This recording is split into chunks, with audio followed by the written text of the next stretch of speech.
ठीक है, आप में से जो बोलना मतलब शेयर करना चाहें वो बता सकते हैं। I will allow them.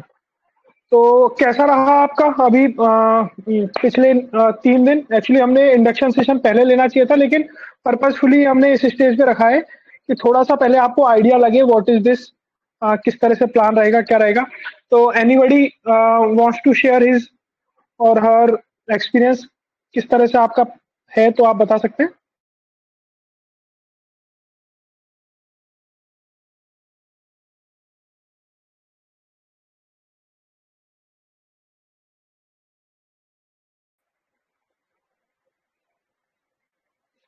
Hello. हाँ हाँ, बताइए। सर, अभी तक ओवरऑल तो बहुत अच्छा रहा सर। काफी टाइम बाद फिर से रिकनेक्ट हुआ है। ओके। बस सर, वो थोड़ा सा आंसर राइटिंग का ही इशू है मेरा। तो वो प्रॉब्लम हम्म। सॉल्व हो जाएगी अभी। बिल्कुल बिल्कुल बिल्कुल। एनीवन एल्स, कोई और अपना एक्सपीरियंस शेयर करना चाह रहा हो? जो अभी नए जुड़े हैं उनमें से कोई बताना चाहे। यस, रौनक।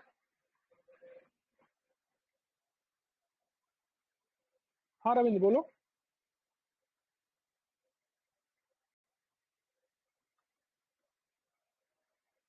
ठीक है, आई थिंक आप लोग पार्टिसिपेशन वाले मूड में नहीं हो। Anybody else?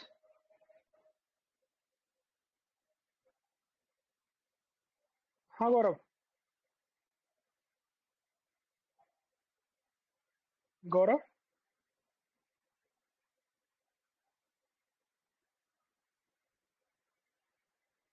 ओके ओके, ठीक है। थोड़ा सा, जो स्टूडेंट्स नए हैं, पहली बार जुड़े हैं, आप लोगों को आइडिया लगा होगा किस तरह से चीजें हैं, किस तरह से मूव करेंगी। मैं थोड़ा सा दोबारा आपको ब्रीफ कर देता हूँ एक बार। अ, हमने स्टार्टिंग फ्रॉम, आपको स्क्रीन दिख रही है सभी को? Yes yes sir. Sir. Okay okay. 11 September से we have started this mains cum prelims program. ठीक है। अब आप ये मान के चलिए कि आपके पास में प्रीलिम्स की डेट है, दैट इज 2 फेब। ठीक है। आपको आपके आसपास के फ्रेंड्स से, कोचिंग से, सबसे आइडिया लगता रहता है कि किस तरह से प्रीलिम्स की तैयारी करनी है। और प्रीलिम्स की तैयारी के बारे में थोड़ा सा मैं भी आपको ब्रीफ करता हूँ। आप जो भी अपने लेवल पे अभी तैयारी कर रहे हो, 2-3 चीजों पे ध्यान रखिएगा। हमने पिछले सेशन में भी डिस्कस किया था कि किस तरह से।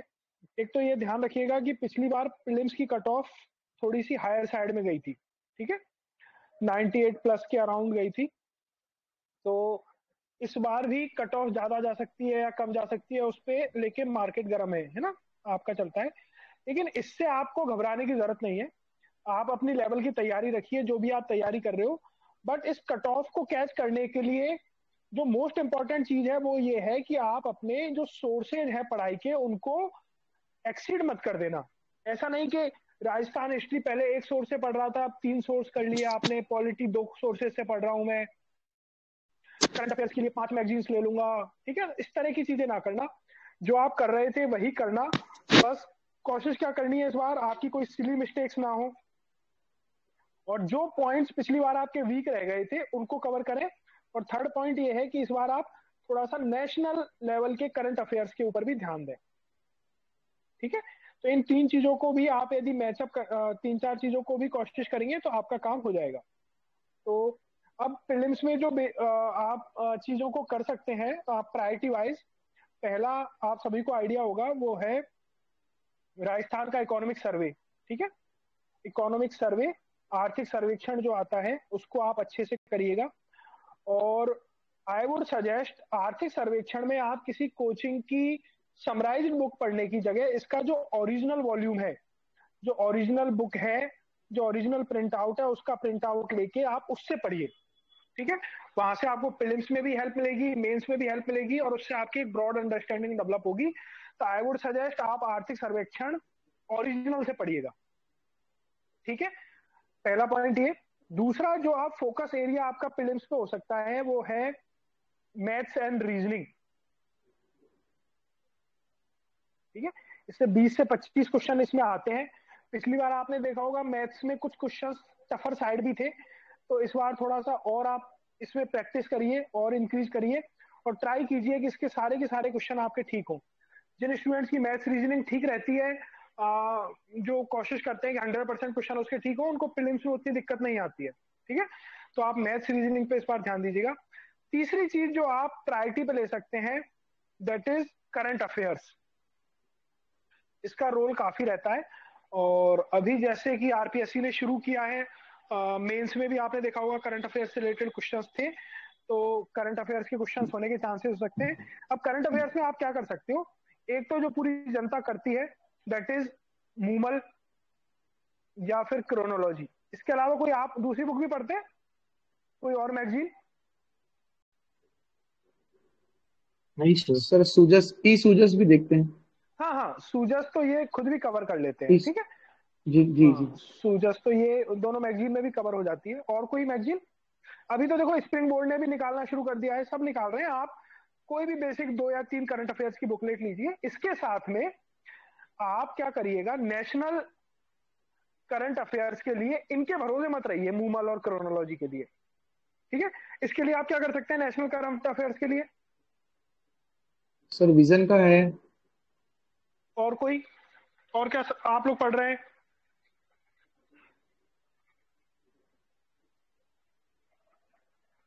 एनीवन? क्रोनोलॉजी के भरोसे ही है सर। क्रोनोलॉजी के भरोसे ही है।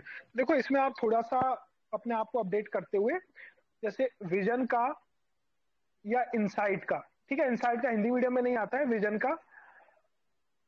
का जो करंट अफेयर्स है, इसको आप लेके इसमें से पूरा मत पढ़ना, बहुत डिटेल में होगा, लेकिन इसमें आप जैसे कुछ टॉपिक्स पॉलिटी, कुछ टॉपिक्स इंटरनेशनल रिलेशंस, है ना, अंतरराष्ट्रीय संबंध, टॉपिक्स ऑफ आपके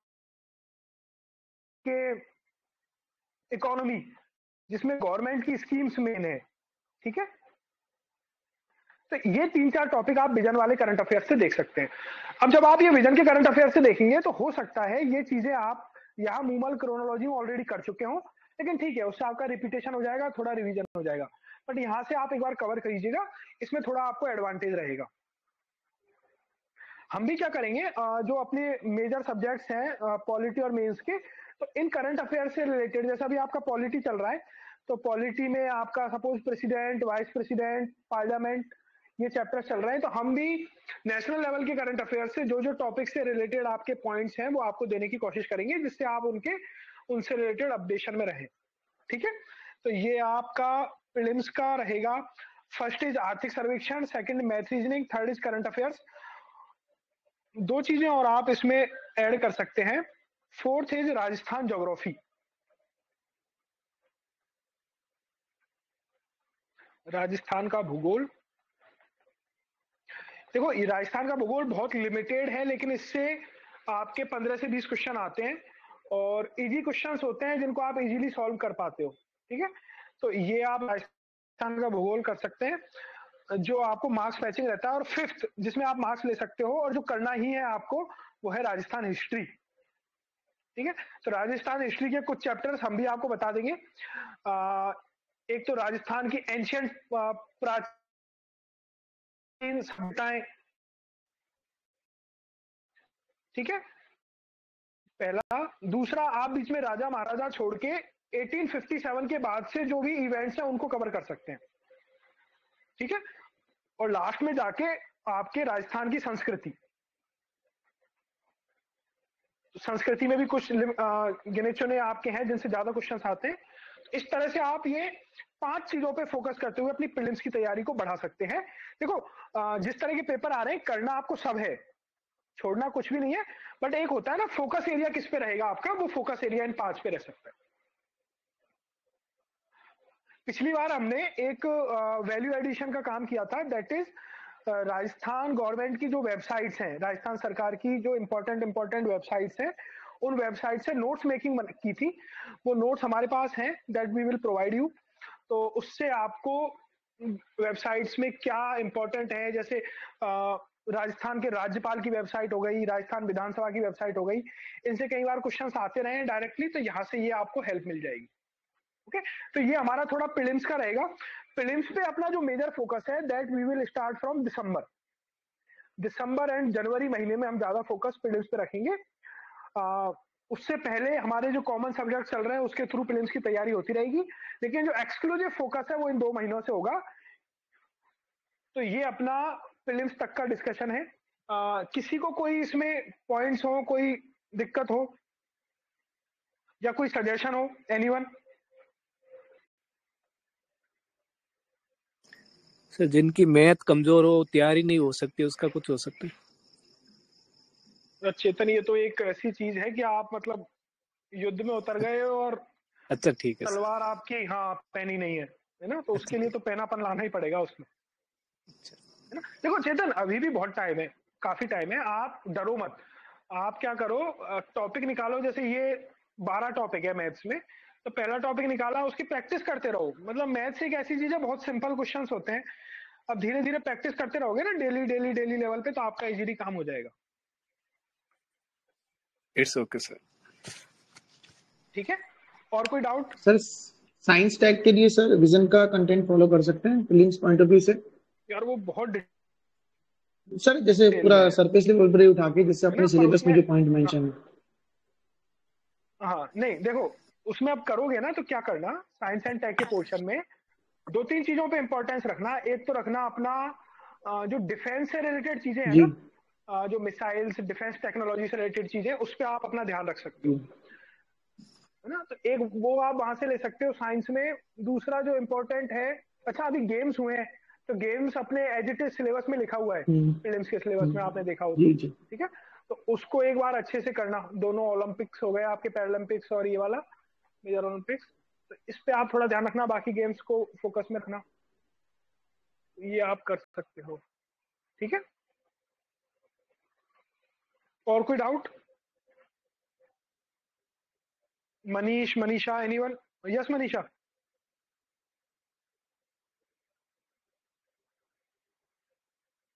हेलो, ठीक है।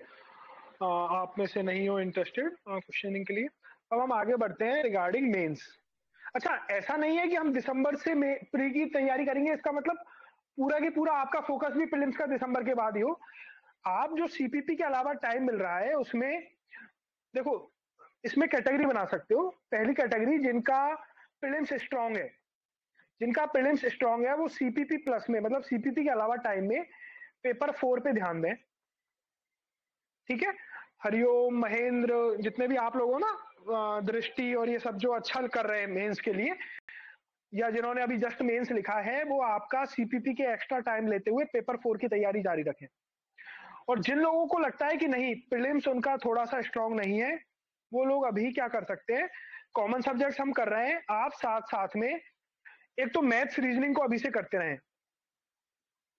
मैथ्स रीजनिंग में थोड़ा थोड़ा फोकस रखें, प्लस आप लोग भी पेपर 4 के लिए अपना कोई खुद का एक शेड्यूल बनाएं, जिसमें आप ग्रामर, व्याकरण, लेखन, कुछ भी XYZ जो भी आपको ठीक लगता है उसकी तैयारी करते रहें, ठीक है। क्योंकि जैसा ही आप मानिए 2 फरवरी को आपका प्रीलिम्स है, तो मेंस आपका फरवरी, मार्च, अप्रैल, मतलब अप्रैल के बाद में कभी भी हो सकता है। ये अप्रैल लास्ट में भी हो सकता है, मई में भी हो सकता है, अप्रैल लास्ट वीक, मई फर्स्ट वीक, ठीक है। इससे ज्यादा ये डिले नहीं होगा, तो ये आप ध्यान रखिएगा कि उसके बाद में आपको बहुत ज्यादा टाइम नहीं मिलेगा, ठीक है। और अनटिल अनलेस आपको सिर्फ प्रीलिम्स ही निकालना हो तो बात अलग है, बाकी यदि फाइनल एग्जाम क्रैक करना है तो आप थोड़ा सा इन चीजों की तैयारी रखिए। अब हमारा जो शेड्यूल इस वीक शुरू हुआ है, that is ethics and polity. आप सभी ने शेड्यूल देख लिया है एक बार? इस पे हम आते हैं, यस सर। है ना। तो ये बड़ा सिंपल है, बहुत रिलैक्स मोड में है, धीरे धीरे आप करिए। हर थर्ड डे में आपका रिवीजन का भी शेड्यूल रखा हुआ है। अच्छा, इस बार हम थोड़ा सा लिबर्टी आपको ये भी दे रहे हैं कि आप लोग यदि जो दैनिक अभ्यास शीट नहीं लिख पाते हैं, तो आप टिल रिवीजन डे तक भी लिख के भेज सकते हैं, ठीक है। We will try to evaluate. और फिर भी आपको लगता है नहीं सर मेरे और कोई पर्टिकुलर रीजन है, तो आप वो बताते हुए भी लिख सकते हैं, हम ट्राई करेंगे उसको इवेल्युएट करने की, बट लिखो आप लोग, है ना।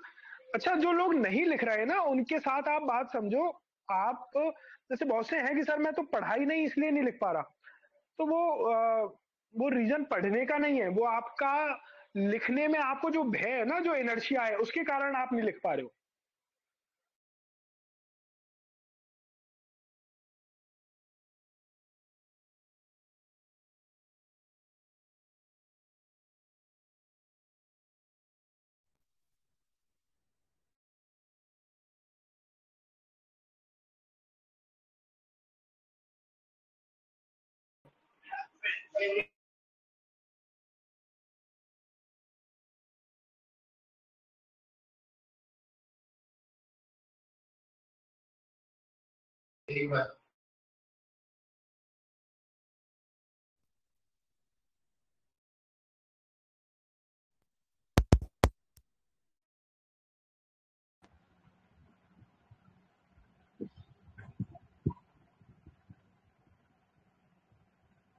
हेलो सर, डिस्कनेक्ट हो गया क्या? हाँ हाँ हाँ हाँ, सॉरी सॉरी, अभी आवाज आ रही है?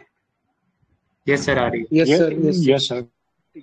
तो ये आई डोंट कैसे डिस्कनेक्ट हुआ इसमें। तो आप थोड़ा सा अपना प्रीलिम्स के साथ साथ अभी मेंस की तैयारी रखना, अदरवाइज थोड़ी उस समय दिक्कत आ सकती है। अब आपके कोई डाउट्स हो इसमें सिलेबस से रिलेटेड, या अपने प्रोग्राम इससे जो हम फॉलो कर रहे हैं एथिक्स और पॉलिटी से रिलेटेड? यार आप लोग पार्टिसिपेट क्यों नहीं कर रहे हो? मतलब आप जब तक कुछ पूछोगे नहीं, जब तक कोई मतलब नहीं निकलेगा। सर इसमें एक डाउट है, जो एथिक्स के क्वेश्चन थे, इसमें आपने हाँ, जो बोलो। क्वेश्चन दिया था एग्जाम्पल का, इसमें किसी पर्टिकुलर पर्सन का एग्जाम्पल लिखें या हमारी जो डे टू डे लाइफ के जो एग्जाम्पल होते हैं वो देना बेटर रहेगा?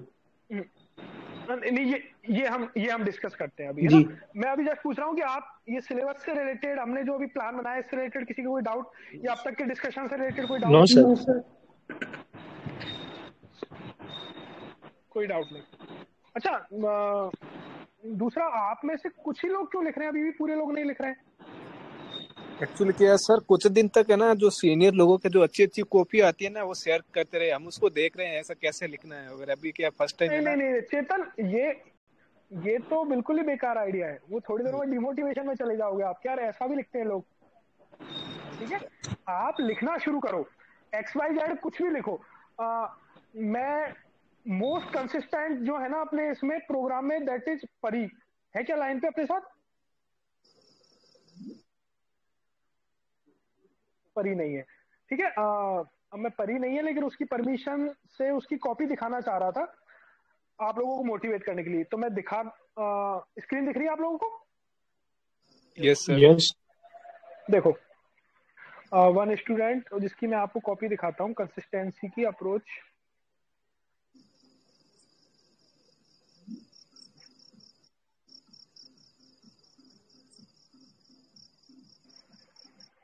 देखो, आपको स्क्रीन दिख रही है? Yes sir. Yes sir. देखो, she is writing despite she is having several problems, है ना। प्रेजेंटेशन में इशू है, राइटिंग में इशू है, लेखन में इशू है, कंटेंट में इशू है, लेकिन ऐसा कोई दिन नहीं है जिस दिन वो मिस कर रही है। Daily she is writing, daily.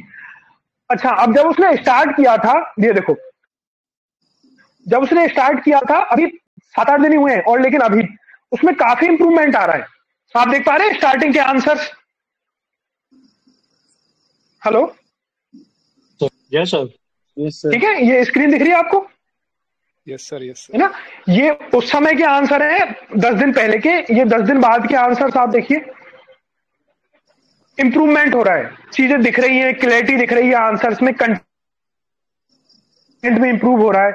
ठीक है, तो मैं क्यों शेयर कर रहा हूं इस चीज को? सिर्फ इसलिए कि आप इस पॉइंट को समझो कि बिना लिखे आपको लगेगा कि सिर्फ पढ़ने से ही चीजें ठीक हो जाएंगी, तो कभी नहीं होंगी।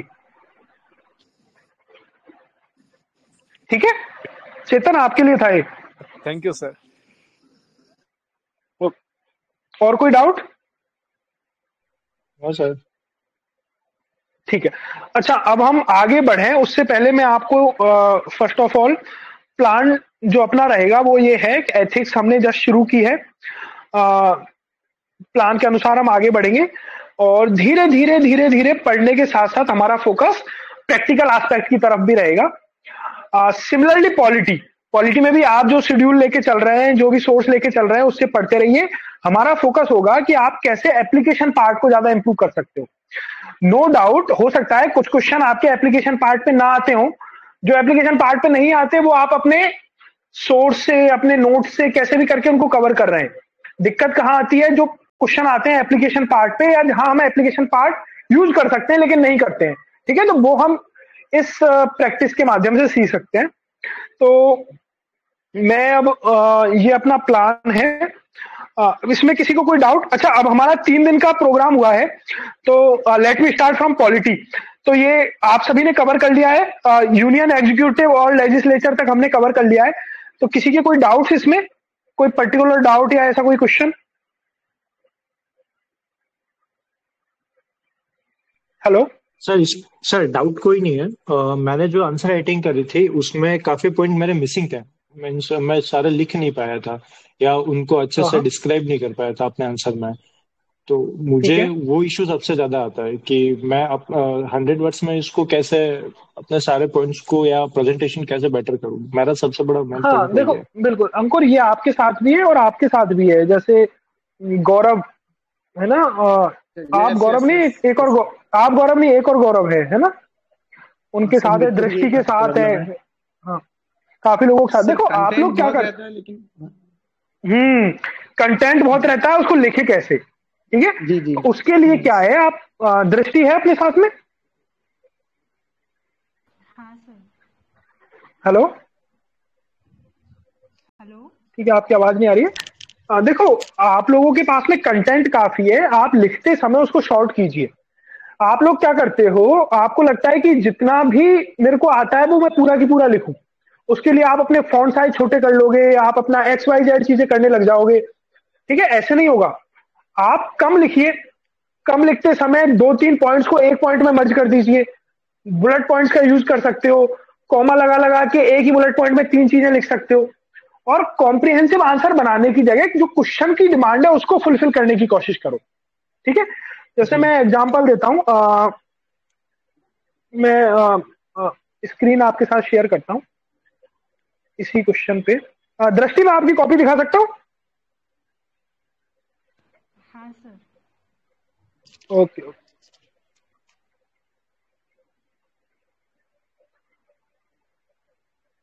दिख रही है आपको screen? Yes sir. Okay, wait a minute,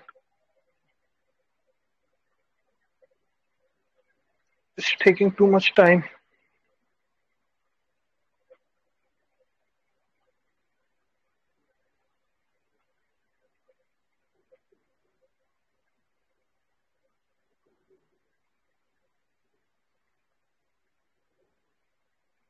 देखो स्क्रीन दिख रही है आपको?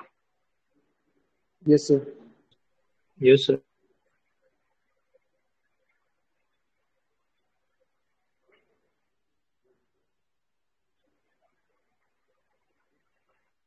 देखो अपना क्वेश्चन था अभी जो दास में आया था, the prime minister is the keystone of cabinet, all the powers revolve around it, ठीक है।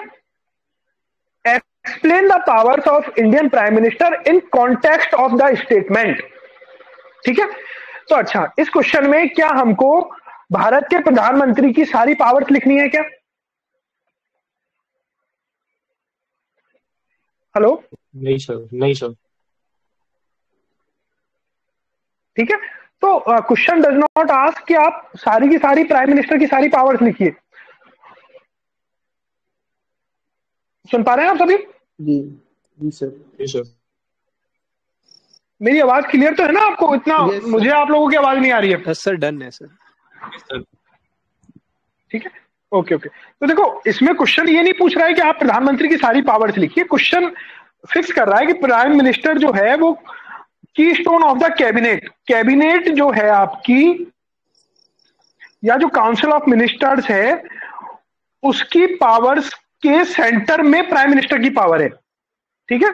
Prime minister is the head of the council of ministers, ठीक है। तो प्राइम मिनिस्टर ही अकेला एक ऐसा है जो गवर्नमेंट चला रहा है, क्वेश्चन ये है। तो थोड़ा सा उससे रिलेटेड लिखिए।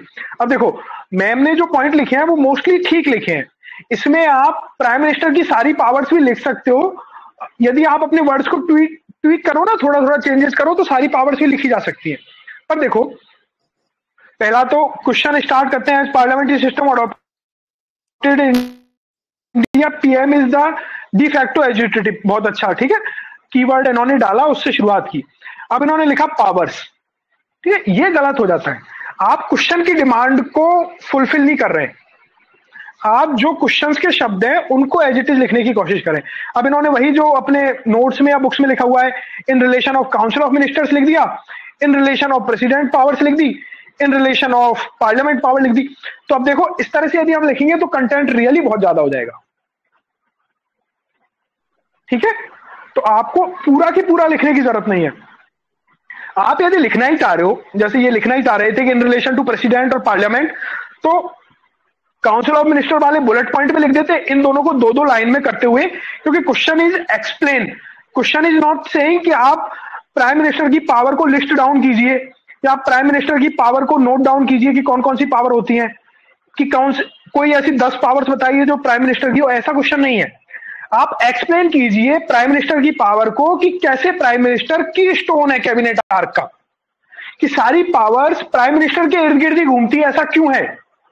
तो अब आप उसमें एक्सप्लेन करते हुए लिख सकते हो कि प्राइम मिनिस्टर की पावर्स, सारी पावर प्राइम मिनिस्टर के इर्द गिर्द होती है, कैसे कि सारी कैबिनेट की, काउंसिल ऑफ मिनिस्टर्स की पावर प्राइम मिनिस्टर यूज करता है, ठीक है। आर्टिकल 74 बाइंडिंग करता है, 75 बाइंड करता है, प्रेसिडेंट को सलाह देनी होती है, कैबिनेट की हेड, काउंसिल ऑफ मिनिस्टर्स के हेड के तौर पे प्रधानमंत्री सलाह देता है। तो इस तरह से आप जरूरी नहीं सारे पॉइंट लिखो, आप 3, 4, 5 पॉइंट भी लिखोगे और उनको लिंक करोगे क्वेश्चन की डिमांड से, तो आपका आंसर सही बनेगा। ये पॉइंट क्लियर है? Yes sir. Yes sir. ठीक है, तो अब आप लोग ऐसा नहीं कर रहे हो, आप लोग, मुझे नहीं लगता, जैसे इस क्वेश्चन में आप ज्यादा से ज्यादा क्या कर सकते थे, आर्टिकल 74, 75 को डिस्कस करते हुए उसको लिंक कर सकते थे। फिर इसके बाद में लिख सकते थे कि जो और पावर्स हैं, जैसे आपकी इवन काउंसिल ऑफ मिनिस्टर्स को अपॉइंट करने की पावर, या अपॉइंटमेंट कमेटी जो होती है, अपॉइंटमेंट कैबिनेट कमेटी, उसका हेड भी प्राइम मिनिस्टर होता है, मेजर अपॉइंटमेंट प्राइम मिनिस्टर के द्वारा की जाते हैं, है ना। पॉलिटिकल हेड प्राइम मिनिस्टर होता है। प्राइम मिनिस्टर को डिफैक्टो, ये जो दृष्टि ने शब्द लिखा ना डिफैक्टो एग्जीक्यूटिव, इसी को आप एक लाइन में और एक्सप्लेन कर देते तो आपका बहुत काम इसी से हो जाता कि prime minister is actually de facto executive, head of the government वो है, और प्रेसिडेंट डी एग्जीक्यूटिव है, उसके पास उतनी पावर नहीं है, और कैबिनेट की सारी पावर प्राइम मिनिस्टर यूज करता है, इसलिए हमारे यहाँ पार्लियामेंट्री फॉर्म ऑफ गवर्नमेंट है। तो इस तरह से आप आंसर को थोड़ा लिंक करो, ना कि फोकस सिर्फ इस चीज पे रखो कि मेरे को सारे पॉइंट लिखने हैं, ठीक है। यस बाकी आप बहुत अच्छा लिख रहे हो, है ना, बहुत अच्छी सब्जेक्ट नॉलेज है, गुड। हेलो, और कोई क्वेश्चन है आपके? Hello sir, Trilok this side. Hello, ठीक है, हाँ बोले। हाँ सर, इसमें केवल मंत्री परिषद के संबंध में ही तो पावर लिखनी है अपन को। लोग, आपकी आवाज नहीं आ रही है, द सेम प्रॉब्लम। केवल मंत्री परिषद के संबंध में ही तो पावर्स लिखनी है अपन को। तो लोग प्लीज टाइप करो मैसेज, है ना, आपकी आवाज नहीं आ रही है बिल्कुल भी। Okay sir. हेलो, ठीक है सर एक डाउट था इसमें। अच्छा, एक चीज हाँ बोले। सर हाँ विकास, इस टाइप के क्वेश्चन में सर हम जैसे कंक्लूजन में क्या लिख सकते हैं?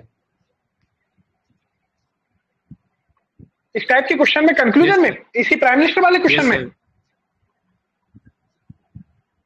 ये तो ऑलरेडी क्वेश्चन ही है। जैसे आप इसमें क्या कर सकते थे, यदि आपको आइडिया होता, तो प्राइम मिनिस्टर वाले चैप्टर में 3-4 कोट और दिए हुए हैं कि प्राइम मिनिस्टर, जैसे जैनिंग का एक कोट है ना, तो ये किसी ने कोट से ही शुरू किया है, ये भी एक किसी का कोट है, तो आप किसी दूसरे कोट से इसको कंक्लूड कर सकते थे, किसी और का कोट करते हुए।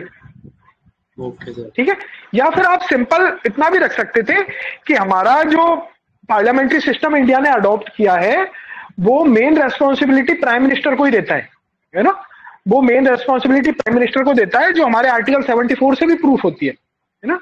तो ये जो स्टेटमेंट इसलिए है कि prime minister is the keystone of the cabinet arch और all powers revolve around it, it is true, ठीक है। और फिर यहाँ ये भी लिख सकते हो आप कि even supreme court in is constitutional benchmark decision में भी कुछ क्वेश्चन बोला है कि parliamentary form of government is our basic structure. ठीक है, ओके सर। तो आप सुप्रीम कोर्ट का वो भी एक जनरल स्टेटमेंट कोट करते हुए लिख सकते हो इसको। Okay sir.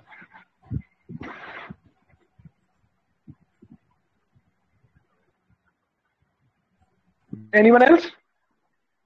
अब ठीक है, अब हम थोड़ा सा पॉलिटी में मैं आपको 2-3 चीजों का डिस्कशन करके हम एथिक्स की तरफ बढ़ते हैं। जो डिस्कशन है वो ये है कि मैं ये जानना चाह रहा हूँ कि आप पॉलिटी कैसे पढ़ रहे हो, मतलब आपकी अप्रोच क्या है पॉलिटी पढ़ने की, कोई शेयर करेगा?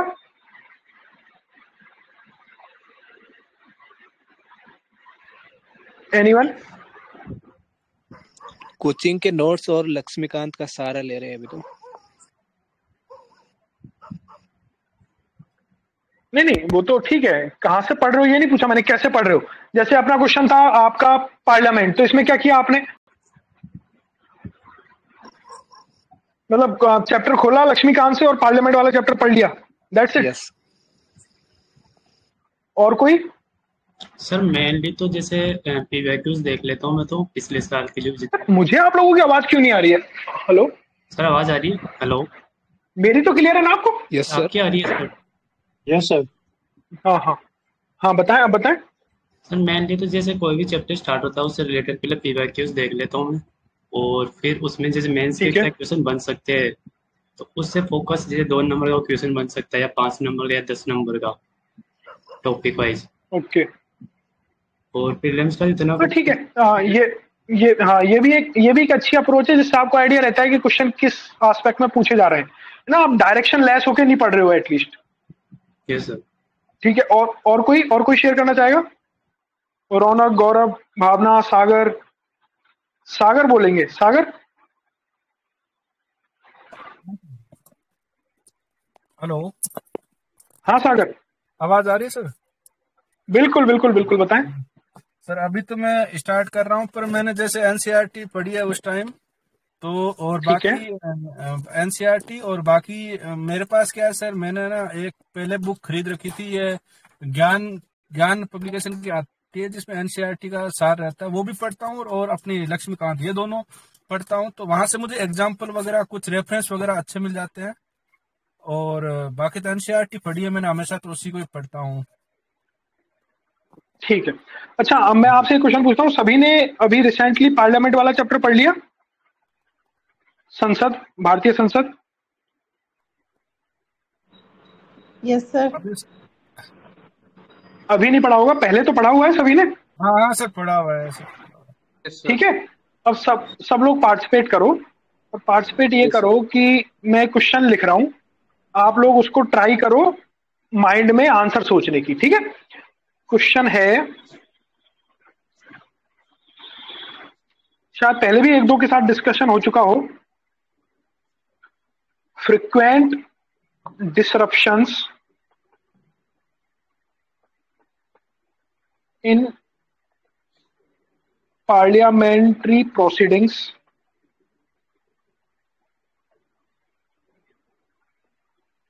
are biggest setback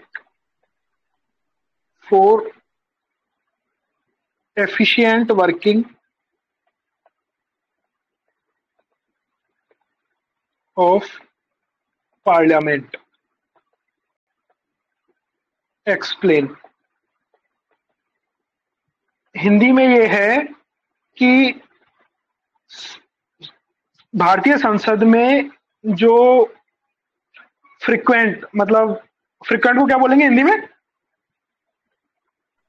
प्राय, अक्सर। हाँ, भारतीय संसद में जो प्राय डिसरप्शंस होते हैं, है ना, डिसरप्शंस इन द सेंस कि कभी सांसद डिसरप्शन कर रहे हैं, कभी शोरगुल होता है, हो हल्ला होता है, ठीक है, बैल में उतर जाते हैं, बहिष्कार करते हैं, इस तरह के डिसरप्शंस। तो ये संसद के जो एफिशिएंटली, दक्षतापूर्व कार्य करने की जो क्षमता है उसको प्रभावित करते हैं। है ना, एक्सप्लेन। बहुत सिंपल लाइन है, बहुत अंडरस्टैंडिंग है, बहुत जनरल बात है कि ऐसा होता है और हमको भी पता है, हाँ इससे पार्लियामेंट की दक्षता कम होती होगी। ठीक है, अब ये क्वेश्चन है आपका सपोज 100 वर्ड्स का। अब इसमें आप क्या लिखोगे? 3 या 4 पॉइंट आप अपने माइंड में सोचें।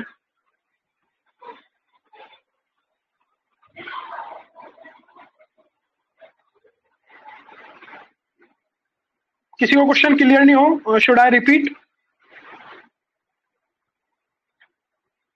मैं किसी से भी पूछ सकता हूँ, इसलिए सब या तो रेडी रहे या मीटिंग छोड़ दें। तो सर लिखा हुआ नहीं है सर, कहीं दिखाई नहीं दे रहा है। हाँ लिखा हुआ नहीं है, मैं जस्ट बोल रहा हूँ कि भारतीय संसद में जो फ्रिक्वेंट डिसरप्शंस होते हैं उससे भारतीय संसद की कार्य दक्षता प्रभावित होती है।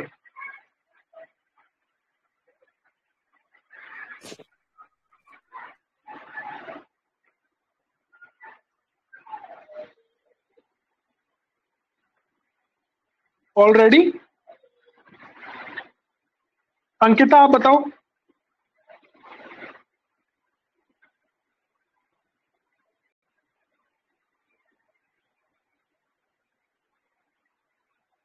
अंकिता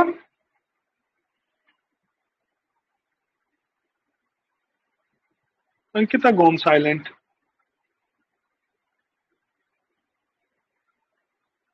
कीर्ति आप बताएं। कीर्ति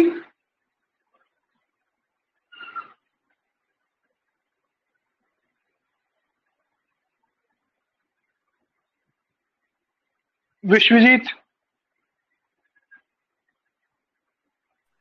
मेरी आवाज आ रही है कि नहीं आ रही? हाँ बताएं। बिल्कुल बिल्कुल बताएं। The speaker can take such strict actions against the offenders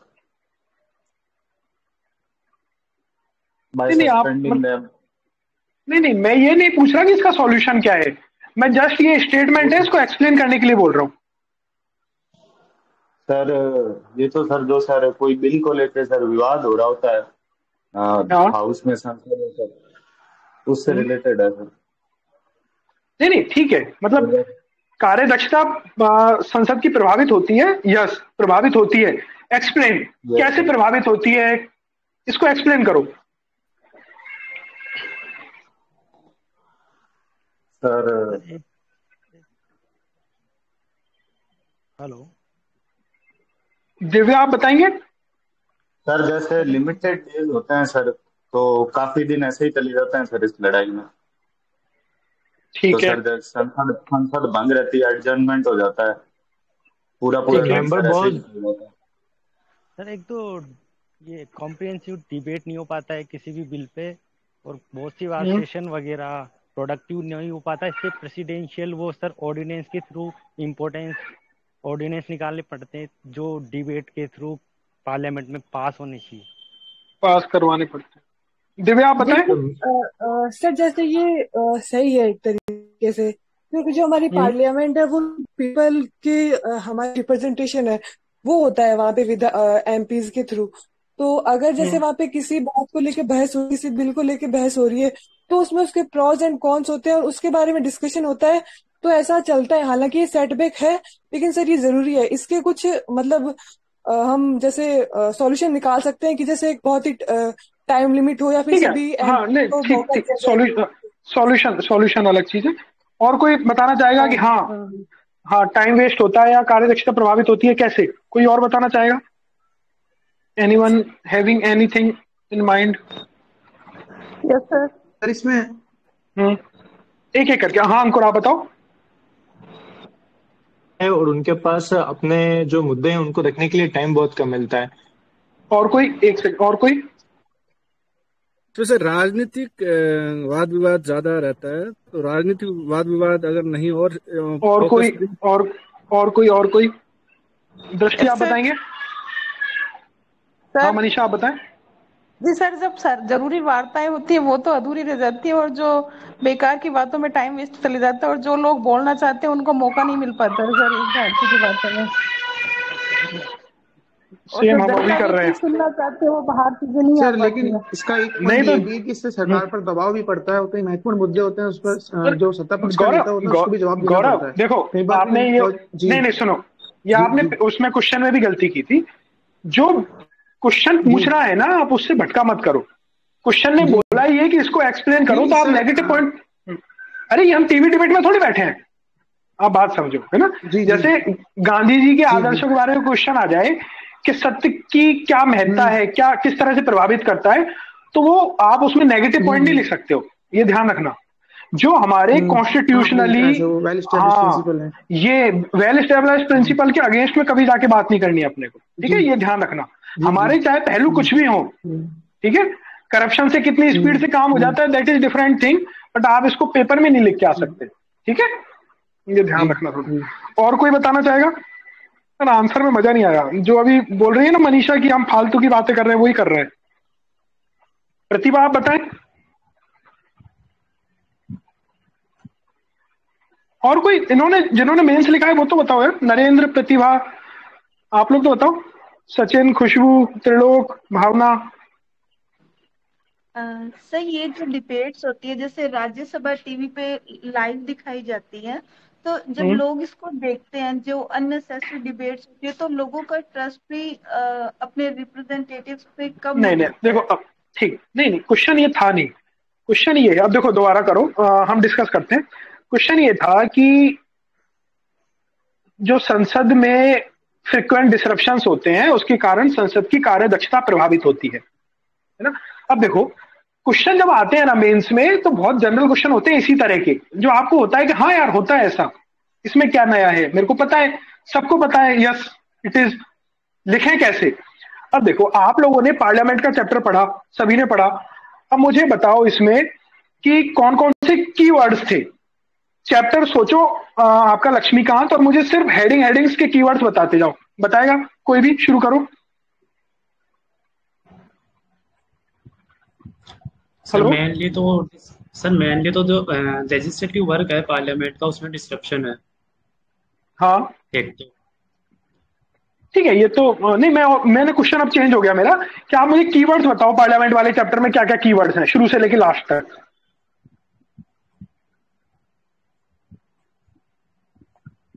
hello,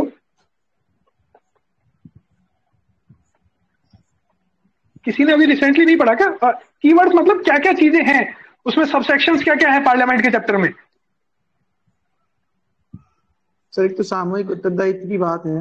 अरे यार, सबसे पहले स्पीकर डिप्टी स्पीकर के बारे में लिखा हुआ है, फिर क्या लिखा हुआ है उस चैप्टर में, लक्ष्मीकांत वाले चैप्टर में? आगे बढ़े। हेलो, मेंबरशिप ऑफ पार्लियामेंट, ठीक है, पावर्स ऑफ स्पीकर, मेंबरशिप, कौन कौन मेंबर बनेगा। फिर इसके बाद में आप आओगे तो बिल्स के बारे में लिखा, फिर बिल्स के बारे में लिखा हुआ है, सेशन के बारे में लिखा हुआ है, ठीक है। बिल कौन कौन से होते हैं?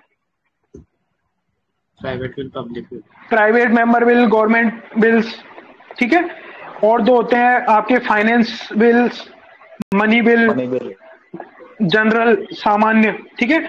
सेशन कौन कौन से होते हैं? विंटर, समर, ठीक है, विंटर सेशन, मानसून सेशन, ठीक है, बजट सेशन। फिर आपके अंदर इसमें जो मोशंस आते हैं वो कौन कौन से टाइप के होते हैं? Motions, cut motion, privilege motion, cut motion हो गया, सेंसर मोशन, प्रिविलेज मोशन हो गया, सेंसर मोशन हो गया। इंपॉर्टेंट बताओ और कौन कौन से हैं? एडजर्नमेंट मोशन, और बताओ। Calling attention motion, no confidence motion, no confidence motion, confidence motion, discussion, half an hour discussion. Hello, ठीक है, हेलो, हाँ सर ठीक है। अब आप बताओ, आप में से ऐसे कितने थे जिन्होंने इस क्वेश्चन का आंसर सोचते समय इन शब्दों को सोचा कि मैं लिखते समय ऐसे लिखूंगा कि जब पार्लियामेंट में सेशन होते हैं, बजट सेशन, मानसून सेशन, या उसमें जो सेशन में जो हम डिस्कशन चलता रहता है गवर्नमेंट बिल्स या प्राइवेट बिल, मनी बिल्स पे, फाइनेंस बिल पे, उसमें जो calling attention motion, half an hour discussion होते हैं, उसमें वो इससे फ्रिक्वेंट डिसरप्शंस होते हैं। कितने लोगों ने ये सोचा कि इसमें आपको जो सेशंस को क्लोज करते हैं उसमें क्या क्या होता है, बताएं? एडजर्नमेंट, साइन डाई, ठीक है, प्रोरोगेशन ऑफ द हाउस को समाप्त करना, ठीक है। उससे बार बार में डिसरप्शन से बार बार में एडजर्नमेंट होता है, स्पीकर को बार बार में एडजर्नमेंट साइन डाई करना पड़ता है, ठीक है। प्रेसिडेंशियल पावर से प्रोरोगेशन के केसेस होते हैं, half an hour discussion, important जो मैटर्स होते हैं जो एडजर्नमेंट मोशन के थ्रू लेके आए जाते हैं उनमें डिस्कशंस प्रभावित होता है। जो नॉर्मल जनता के, जो गवर्नमेंट का जो बिजनेस होता है, जो गवर्नमेंट बिल्स के थ्रू आता है, वो प्रभावित होता है। तो क्या इस तरह का क्वेश्चन आता तो हम इस तरह के शब्दों का यूज करते हमारे आंसर्स में? एनीवन है कोई? हम नहीं करते, जनरली नहीं करते, ठीक है। हम क्या करते, वही जनरल चीजें लिख के आते कि इससे टाइम वेस्ट होता है, इससे जनता पे हित प्रभावित होते हैं। अब जो आप ये बोल रहे हो ना, ये पॉलिटी का आंसर नहीं बनता, ठीक है। पॉलिटी का आंसर कब बनेगा, जब उसमें दिखेगा कि मनी बिल है, आप जब देखिएगा फाइनेंस बिल है, उसमें दिखेगा अच्छा गवर्नमेंट का बिल है, उसमें एडजर्नमेंट मोशन की आप बात कर रहे हो, एडजर्नमेंट साइन डाई की बात कर रहे हो, प्रोरोगेशन की बात कर रहे हो, स्पीकर डिप्टी स्पीकर की पावर्स की बात कर रहे हो, प्रिविलेजेस मोशन की बात कर रहे हो कि जो डिसरप्शन करते हैं उन पे प्रिविलेजेस मोशन नहीं आ पाते, यदि वो गवर्नमेंट का है तो सेंसर मोशन नहीं आ पाता। तो इस तरह के आपको शब्दों का यूज करना है। एम आई राइट? Yes sir. ठीक है। अब देखो, ये प्रीलिम्स और मेंस की तैयारी का डिफरेंस है। यदि मैं आपसे कहूं कि पार्लियामेंट का चैप्टर रिवाइज करो, प्रीलिम्स का एग्जाम है, तो आप हो सकता है चैप्टर खोल के बैठो, 1 2 3 4 पेज पढ़ लो, प्रीलिम्स में क्वेश्चन आएगा, आपको ऑप्शन देख के याद आ जाएगा। बट मेंस में यदि आप ऐसा करोगे तो वो नहीं होगा। मेंस में आप तैयारी करो तो उल्टी तैयारी क्या करो कि पार्लियामेंट में क्या क्या है। कोई क्वेश्चन आएगा तो मैं कैसे लिखूंगा, स्पीकर के ऊपर कोई क्वेश्चन आ गया तो आपको सब कुछ वही जनरल चीजें लिखनी है, लेकिन आपको कुछ पता होना चाहिए एग्जैक्ट। अच्छा, ये जो हमने बात की, ऐसा कोई है जिसको नहीं पता था? सबको पता था, सारे शब्द पढ़े हैं आपने, सुने हुए हैं, इजंट इट, है ना? लेकिन क्या आप यूज कर रहे हो? क्या इनको यूज कर रहे हो? इनको यूज नहीं कर रहे हम। हाँ, तो क्यों नहीं कर रहे हम? क्योंकि नहीं करते रहे हैं। कभी हमने इस तरह से सोच के ही नहीं देखा कि आंसर ऐसे लिखने हैं। हम बस क्या होता है, मतलब उसी तरह के क्वेश्चंस की तैयारी करते हैं कि राज्यसभा और लोकसभा में डिफरेंस क्या है, कि राज्यसभा के इलेक्टोरल कॉलेज का क्या है, इस तरह के क्वेश्चंस की तैयारी करके जाते हैं। ठीक है। अब इस तरह के क्वेश्चंस नहीं आ रहे हैं, कम होते जा रहे हैं। इस तरह के क्वेश्चंस हो रहे हैं ना कम, जिसमें डायरेक्ट पूछा जाता है, इस तरह के क्वेश्चंस कम होते जा रहे हैं। अब जो क्वेश्चन आते हैं वो बहुत जनरल क्वेश्चन आते हैं या बहुत टिपिकल क्वेश्चन आते हैं, और उनमें उनका आंसर आपको 1 या 2 लाइन से ज्यादा नहीं पता, लेकिन आपको आंसर फ्रेमिंग के लिए शब्दों का यूज करना पड़ेगा। ठीक है। Hello sir. हाँ प्रतिभा। सर, मेरे को आपसे जानना था कि हमें कैसे पॉलिटी को पढ़ना है लक्ष्मीकांत से अच्छे से, जो हमें अच्छे से दिमाग में याद हो जाए और सब कुछ समझ आ जाए, क्योंकि बिल्कुल एक बार रीडिंग करने से नहीं हो पा रहा है सर। नहीं पता। देखो, एक बार रीडिंग करने से आप प्रीलिम्स पर्सपेक्टिव में जा सकते हो। अब जैसे आपने आज कौन सा चैप्टर पढ़ा लक्ष्मीकांत का? सर, आज मैंने वो वापस से रिवाइज किया था, प्रेसिडेंट वाला ही। हाँ, तो जब आपने प्रेसिडेंट रिवाइज किया, तो अब जब शाम को रिवीजन के बाद में, बंद करने के बाद में, सोचा करो कि मैंने क्या पढ़ा।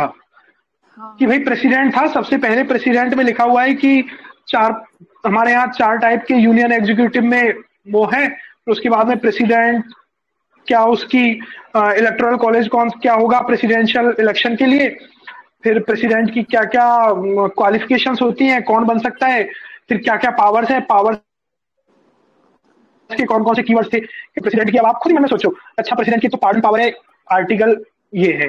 प्रेसिडेंट के इंपॉर्टेंट आर्टिकल एक तो है 54, एक है 73, 74, 75। तो इस तरह से आप खुद माइंड में रिवाइज करो, उल्टा रिवाइज करो। ठीक है। फिर आपने एक बार रिवाइज कर लिया, उसके बाद में लगा यार नहीं, मैं कुछ तो भूल रहा हूं, फिर आप चैप्टर को खोल के देखो दोबारा से, फिर आपको लगेगा हाँ, मैं जब रिवाइज कर रहा था अभी माइंड में, तो ये 3 चीजें मैं भूल गया, इनको मैं और ऐड करता हूं। ठीक है। तो इस तरह से जब आप लिखोगे ना, अब आपके पास प्रेसिडेंट से रिलेटेड कोई क्वेश्चन आएगा तो वो इसी तरह का क्वेश्चन होगा, मतलब उसको किसी से कंपेयर करवाएंगे, उसकी किसी की पावर्स का स्कोप पूछेंगे, कुछ इस तरह की चीज पूछेंगे जिसमें आपको थोड़ा सा डिटेल लिखना पड़ेगा। हाँ सर, जैसे वो एक क्वेश्चन था कि राज्यपाल और जो राष्ट्रपति है उनकी विवेकाधीन राष्ट्रपति, शक्तियां। बिल्कुल बिल्कुल, है ना। तो उसमें आप लोग क्या लिख रहे हैं, मतलब सब लोग ऐसा लगता है जैसे कॉपी कर रहे हो कहीं से। हाँ हाँ ठीक है, उसमें देखो ना अच्छा जनरल ऐसे समझ के देखो कि राज्यपाल और राष्ट्रपति की विवेकाधीन शक्तियों में राज्यपाल की विवेकाधीन शक्तियां ज्यादा होती हैं। ठीक है, पता है हमको क्योंकि पढ़ा है हमने, क्योंकि राष्ट्रपति के तो पास क्या फिक्स होता है, वो कुछ ही आपकी सिचुएशन बेस्ड उसके पास में शक्तियां होती हैं, लेकिन राज्यपाल के पास में शक्तियां ज्यादा हैं। तो उसको आप लिखो ना थोड़ा सा फॉर्मेट दिमाग में बनाते हुए कि राज्यपाल राष्ट्रपति दोनों के पास में सिचुएशन वाली डिस्क्रिप्शन होती है, पारिस्थितिक जन्य, लेकिन ये शक्ति संवैधानिक विवेकाधीन शक्तियों में सिर्फ राज्यपाल के पास होती है, क्योंकि हमने पढ़ा है कि 42 और 44th अमेंडमेंट में राष्ट्रपति पे तो बाइंडिंग कर दिया कि माननी है आपको, पर राज्यपाल पे बाइंडिंग नहीं किया। यहां से आप कंक्लूड भी कर सकते थे उसको। ठीक है, ये सिंपल है, मतलब दोनों चैप्टर्स में लिखा हुआ है क्लियरली, इवन ये भी लिखा हुआ है कि इसकी शक्तियां ज्यादा होती हैं। सर उसको पूरा 1 पेज में 100 वर्ड्स में कैसे लिखना होगा? अरे 100 वर्ड्स तो बहुत थे इसमें, आपको वो लिखने की जरूरत ही नहीं थी कि दोनों की सिचुएशनल डिस्क्रिप्शन पावर, जो पारिस्थितिक डिस्क्रिप्शन पावर है कि जब प्रधानमंत्री मर जाता है तो किसको अपॉइंट करना है, ये लिखना जरूरी नहीं था इसमें। उसमें तो आप इतना लिख सकते थे कि दोनों की पारिस्थितिक जन्य सिचुएशनल डिस्क्रिप्शन पावर दोनों के पास होती है, जैसे 1-2 पॉइंट लिख देते आप, उसमें पूरा ना लिखो। लेकिन राज्यपाल के पास अनुच्छेद 163(2) में कुछ शक्तियां संवैधानिक विवेकाधिकार वाली भी होती हैं। ठीक है, जिसमें कुछ एग्जांपल लिख दो कि वो किसी बिल को प्रेसिडेंट के अनुमोदन के लिए रोक सकता है। ठीक है, इस तरह की कुछ शक्तियां हैं जो राज्यपाल को दी गई हैं। प्लस दूसरा पॉइंट आप इसमें लिख सकते थे कि 42nd और 44th अमेंडमेंट एक्ट द्वारा राष्ट्रपति को मंत्रिमंडल की सलाह मानना बाध्यकारी किया गया, लेकिन ये राज्यपाल के लिए नहीं किया गया। ठीक है, तो राज्यपाल के पास जो डिस्क्रिप्शन वाली पावर है वो अभी भी ओपन है। तो एक ये पॉइंट हो सकता था कि क्यों ज्यादा है। सर ये सब खुद से, मतलब ये सारा तो दिया नहीं है बुक में, मतलब खुद से अपन को नहीं क्यों नहीं दिया हुआ, नहीं बिल्कुल दिया हुआ है। अच्छा, ईच एंड एवरीथिंग जो हम हाँ बिल्कुल दिया हुआ है, नहीं उसमें दिया हुआ है, प्रेसिडेंट और राज्यपाल दोनों में दिया हुआ है। अच्छा, ओके सर, ठीक है। हाँ कोई डाउट इसमें किसी को? हाँ सर। एनीवन? हाँ Ankur? No sir, no doubt sir. Okay, anyone else? ठीक है, तो देखो अब इसको पॉलिटी को कंक्लूड करते हैं। अब तक जो हुआ वो ठीक है, आपने पढ़ा। आप लोग पढ़ने के बाद में जो हमने डिस्कशन किया ना, इस तरह से एक और किया करो। और ये मेंस के नोट्स हैं, तो आप करने के बाद में शॉर्ट नोट जो बनाते हो उसमें एक उस चैप्टर की प्रारूप, मतलब उसका फ्रेमवर्क भी बनाया करो कि इस चैप्टर में ये है, प्रेसिडेंशियल पावर्स में ये 5 टाइप की पावर है ना, उसके अंदर ये कीवर्ड्स हैं, ये आर्टिकल लिख लिया करोगे। प्रेसिडेंट पावर में, पार्डनिंग पावर में ये आर्टिकल है, ऑर्डिनेंस मेकिंग पावर में ये नंबर ऑफ आर्टिकल है। इस तरह से आप खुद के माइंड में एक फ्रेमवर्क बनाते हुए चलो। ठीक है, और पॉलिटी में और आगे का डिस्कशन होगा, धीरे धीरे हम उसको बाद में डिस्कशन करेंगे, लेकिन अभी के लिए इतना ही। ठीक है, तो अब आप धीरे धीरे जैसे जैसे आपको चैप्टर्स दिए हुए हैं उस तरह से पढ़ते जाओ, आप क्वेश्चंस को लिखते जाओ। लिखना जरूर, मतलब आप नहीं लिखोगे ना और सिर्फ दूसरों के आंसर देखोगे, उससे कुछ भी हासिल नहीं होगा आपको। ठीक है, ओके सर। अब हम थोड़ा सा एथिक्स की तरफ मूव करें। Yes sir. ओके, अच्छा, अब एथिक्स में एक बड़ी प्रॉब्लम ये हो रही है कि आप लोगों ने क्या किया हुआ है, कोई XYZ नोट्स उठा रखे हैं किसी कोचिंग के, आप वहां से पढ़ते हो लेकिन खुद का दिमाग अप्लाई नहीं करते हो, है ना, बिल्कुल भी नहीं करते हो। जैसे मैं बताऊं आपको, सोनल है, सोनल जैन लाइन पे? सोनल नहीं है, शिव और सोनल राठौड़ तो लिख ही नहीं रहे। सोनल जैन है। आप लोग क्या कर रहे हो, पढ़ते हो और उसका एज इट इज कहीं आपके नोट्स में है और उसको लिख के आप आंसर में भेज देते हो। जैसे क्वेश्चन पूछा गया आपसे, गुड में और वर्च्यू में क्या डिफरेंस है, गुड एंड वर्च्यू में क्या डिफरेंस है। मोस्ट ऑफ द, आपने सभी ने, किसी कोचिंग के नोट्स थे आपके, उसमें 3-4 टाइप के आपके गुड होते हैं, वर्च्यू होते हैं, उनका डिफरेंस लिख के, गौरव आपने भी सेम वही किया, सबने वही किया है ना। आपने वो कॉन्सेप्ट ही नहीं समझा कि गुड क्या होता है, वर्च्यू क्या होता है। कोई बताएगा गुड क्या होता है और वर्च्यू क्या होता है? जैसे हम शुभ बोलते हैं और वर्च्यू को बोलते हैं, वर्च्यू क्या बोलते हैं? सद्गुण। ये क्या होते हैं? एनीवन?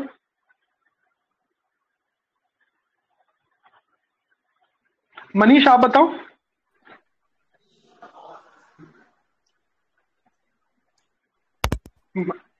हाँ मनीष। Sir hello. हाँ मनीष बताएं। सर के सपने एक साथी ऐसे मान सकते हैं, ये अच्छे सद्गुण होते हैं, उसके बाद अल्टीमेट सुख को प्राप्त कर सकते हैं। ऐसे मानना क्यों है? मतलब क्या समझ रहे हो आप? नोट्स छोड़ो, मतलब आपको क्या लगता है क्या है बेसिक मीनिंग, क्या है कि कौन बताएगा? वर्च्यू तो इनर कैरेक्टर हो गया किसी भी पर्सन का। ठीक है। जैसे गांधी जी के बारे में देखते हैं तो उनकी जो लाइफ टीचिंग्स है वो बेसिकली वर्च्यूज ही हैं, सत्य, अहिंसा, क्योंकि उन्होंने उन चीजों को जिया है। गुड बेसिकली मतलब कोई काम कर रहा है तो अच्छा काम कर रहा है तो वो उसको गुड की श्रेणी में डाल सकते, उसको गुड। और कोई बताएगा? सर गुड हाँ प्रतिभा बताएं पहले। गुड होता है जो कि हमें अपने लक्ष्य और उद्देश्य प्राप्त करने में कुछ हेल्प करता है, तो वो हमें अच्छा लगता है कि हाँ ये हमारे लिए अच्छा है। और जैसे ये आपकी खुद की लैंग्वेज नहीं है, ये आपने कहीं से पढ़ी हुई लैंग्वेज बोल रहे हो? हाँ सर, पढ़ मतलब के समझा है। हाँ नहीं, कैसे समझा है? मतलब ये तो एक्सप्लेन ही नहीं करता इस चीज को। मतलब अभी पता है राजस्थान में क्या हो रहा है, यदि मेन कोचिंग ने गलत लिख दिया ना तो सब लोग वही कर रहे हैं, सब कुछ वही लिख के आ रहे हैं। कैसे होगा? मतलब गुड कैसे लक्ष्य को हेल्प करने में हेल्प करेगा? मतलब गुड तो खुद ही लक्ष्य हो गया एक तरह से देखा जाए तो, वो तो खुद एक्ट या रिजल्ट की तरफ लेके जा रहा है आपको। और कोई बताएगा? सर गुड एक क्वालिटी है और वर्च्यू सर स्किल्स है। नहीं ऐसा भी देखो, गुड बेसिकली कोई भी चीज जो अच्छी है, कोई भी एक्ट, कोई भी कार्य, कोई भी रिजल्ट जो अच्छा है। जैसे आप एग्जाम में पास हो गए, ठीक है, आपने पास हो गए, ये आपके लिए गुड है, एक गुड एक्ट है, शुभ है, अच्छी चीज है। लेकिन आप उस एग्जाम में चीटिंग करके पास हुए हो कि फेयर तरीके से पास हुए हो, ये नहीं पता किसी को भी। आप एक रिजल्ट बेस्ड बात कर रहे हो, गुड क्या है, ठीक है। तो गुड बेसिकली फोकस कर रहा है एक्ट पे, रिजल्ट्स पे फोकस कर रहा है। वर्च्यू क्या हो सकती है? वर्च्यू हो सकती है आपके सद्गुण, जो आपको उस चीज में, जो आपके इनर कैरेक्टर में है। जैसे मैं ईमानदारी मेरे इनर कैरेक्टर में है और ईमानदारी से मैं पास हुआ हूं, ये मेरा वर्च्यू है। पॉइंट समझे आप मेरा? हाँ बताएं सर। जैसे कोई सर एक गुड डीड हो गई, जैसे सर किसी ने कोई फ्लड रिलीफ में किसी ने 2 करोड़ रुपए दिए तो वो सर गुड डीड हो गई। और सर जो कोई फाइलेंथ्रोपिस्ट वर्क करता है, रतन टाटा जैसे, तो वो लगातार उसको करते हैं, तो उनका वर्च्यू टाइप ऑफ बिल्कुल। देखो इन्होंने जो एग्जांपल दिया वो ये था कि किसी इंडिविजुअल ने फ्लड रिलीफ में 2 करोड़ रुपए दान किए, ठीक है, तो ये तो हो गया गुड। लेकिन क्या इनको हम फिलेंथ्रोपिस्ट बोल सकते हैं क्या? फिलेंथ्रोपिस्ट उनको बोलेंगे जो उनके गुण में है, सद्गुण है उनका, कि जो वो करते रहते हैं। हो सकता है, देखो अब ध्यान से सुनना, हो सकता है जिसने 2 करोड़ रुपए दान दिए हो वो इसलिए दान दिए हो कि उसे समाज में सम्मान मिलेगा, उसे भामाशाह सम्मान योजना में अवार्ड दिया जाएगा, हो सकता है स्टेट लेवल पे बुला के मुख्यमंत्री से सम्मान दिया जाए, हो सकता है मुझे पद्मश्री मिल जाए। मेरे माइंड में 5 चीजें थी, इसलिए मैंने 2 करोड़ रुपए दान दिए। तो क्या ये मेरा सद्गुण है? हाँ या ना? नहीं सर, ये गुण है, ये सद्गुण नहीं है, ये शुभ है, ये मेरा शुभ कार्य है, ठीक है। मेरा सद्गुण नहीं है। जैसे अभी सुनो, जैसे अभी एक्सीडेंट वाले केसेस में सरकार ने स्कीम निकाली कि जो हॉस्पिटल लेके आएगा उसको 10,000 रुपए दिए जाएंगे। अब कोई इसी चीज से मोटिवेट होके किसी को हॉस्पिटल लेके आ जाए तो क्या लोगों की सहायता करना उसका सद्गुण है उस इंडिविजुअल का? नहीं। ठीक है, this is Shubh, this is good. ठीक है, तो मेरा पॉइंट ये है, आप अपने नोट्स पढ़ो, ठीक है, क्योंकि वो फिलोसफिकल वर्डिंग्स आपको वहीं से मिलेंगी। बट आपको यदि आंसर लिखना है ना एथिक्स में, और ऐसे आंसर जो लोगों से थोड़े डिफरेंट हो और थोड़ी सी मार्क्स फैचिंग हो और एप्लीकेबल पार्ट की तरफ जाए, उसके लिए आप ऐसे बैठ के थोड़ा सोचा करो, 5-6 मिनट लगाया करो, गूगल सर्च किया करो और इस तरह का एप्लीकेशन पार्ट माइंड में ध्यान दिया करो। अब मेरे को ये चीज श्योर है कि टिल एग्जाम अगले चले 8 महीने बाद भी मेंस होना, आप कभी भी शुभ में और सद्गुण में कंफ्यूज नहीं होंगे।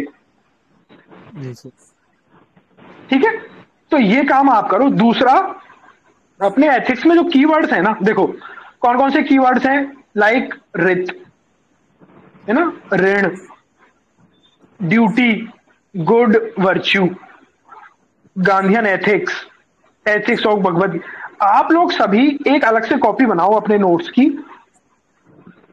और उस नोट्स की कॉपी में एक पेज में सिर्फ 2, ये काम जरूर करना। देखो टोटल आप कीवर्ड्स गिनोगे ना तो अपने यहाँ पे टोटल कीवर्ड्स होंगे अराउंड 20, है ना, पूरे सिलेबस में 20 से ज्यादा शब्द नहीं है।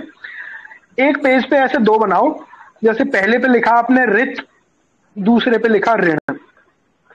अब आपको इसमें 2 चीजें करनी है। पहली चीज, आप इसकी डेफिनेशन, रित की डेफिनेशन क्या होती है, वो डेफिनेशन जो आपके नोट्स में है, फिलोसफिकल बात, ठीक है, वो डेफिनेशन आपको एज इट इज याद होनी चाहिए।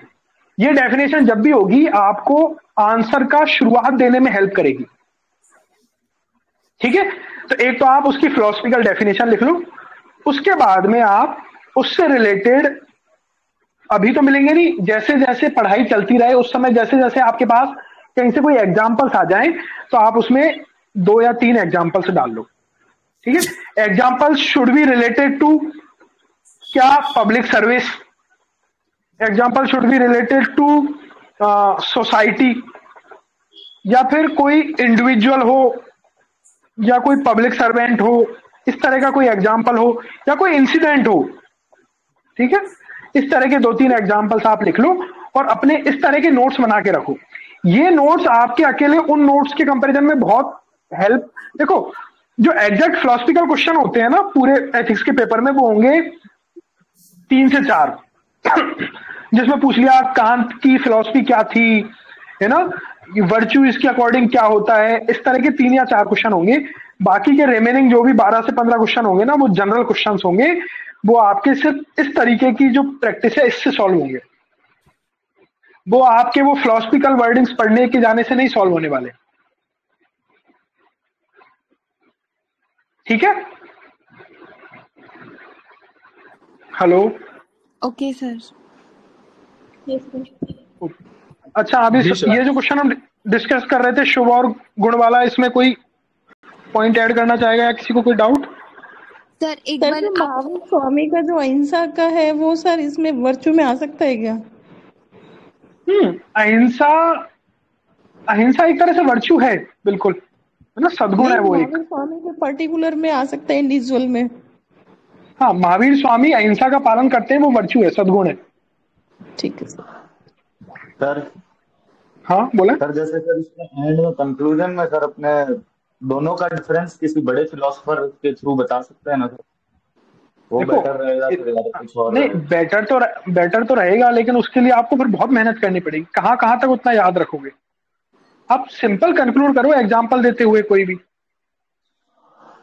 ठीक है, देखो स्टार्ट करो। दूसरा एक चीज और मैंने बहुत से के आंसर्स में देखी, जैसे कि दृष्टि आप भी थोड़ा ध्यान देना, जैसे आपसे पूछा कि इन दोनों के बीच में अंतर लिखिए, तो बहुत से स्टूडेंट्स क्या करते हैं, और 10 मार्कर का क्वेश्चन है, ठीक है, 5 मार्कर का हो तो that is different thing, 10 mark का क्वेश्चन है, आप लोग क्या करते हो, this is Shubh, this is सद्गुण, और यहां से लिखना शुरू कर दिया। ये ऐसे मत किया करो। जब भी 10 मार्कर का क्वेश्चन हो तो आप स्टार्टिंग में पहले 3 या 4 लाइनें लिखा करो कुछ, फिर इसके बाद में ये अंतर लिखना शुरू किया करो।